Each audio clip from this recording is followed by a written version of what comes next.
اليوم كنحيوا واحد الحفل وهي أمسية ديال التكريم والعرفان بمناسبة اليوم العالمي للمرأة.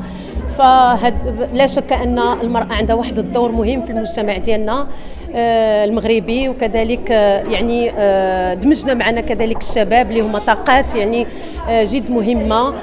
فأنا كذلك كان نقول لكم بانني انا جد مسروره وجد فرحانه بانني انا كنت ضمن هاد الناس اللي تكرموا في هذا الحفل، بحكم انني كنت في اللجنه المنظمه ديال هذا الحفل باش يكون واحد الحفل اللي هو جد متميز. فلا شك بان هذا الحفل وهذه الامسيه هي جميل وتكريم لكاع الكفاءات اللي في المجتمع المدني، وكذلك العطاء للمراه المغربيه والشباب اللي بغاو يحققوا واحد الاهداف ديالهم، بغاو يبنيوا المستقبل ديالهم، بغاو حتى هما يشوفوا واحد الطموحات ديالهم باش انهم يحققوا هذوك الاهداف.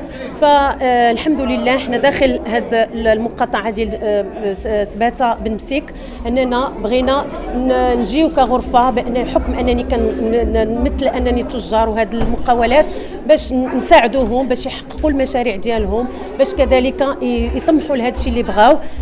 فكنشكروا جميع الحضور الكريم، كنشكروا الفنانه ديالنا اللي حضروا حتى هما معنا باش يكونوا ضمن هذا الحفل ديالنا، كنشكروا كذلك المجتمع المدني، كنشكروا السلطه المحليه اللي تساعدت معنا، كنشكروا كذلك الاستاذ خيري اللي تعاون معنا باش اننا هذا الحفل وهذه الامسيه باش تكون عندها واحد النجاح.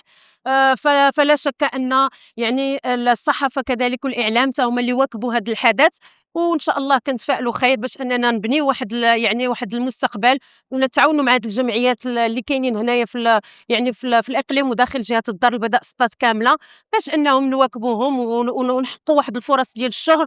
لان كاين مشكل ديال الخصاص، ان الناس كاين عندهم خصاص وكاين عندهم واحد يعني لو بوزوان باش انهم يشتغلوا، باش نعاونوهم وينموا المشاريع ديالهم. قبل ما تخرجوا ما تنساوش تضغطوا على زر الاشتراك باش توصلوا بالاخبار الحصريه ديال موقع كازاوي.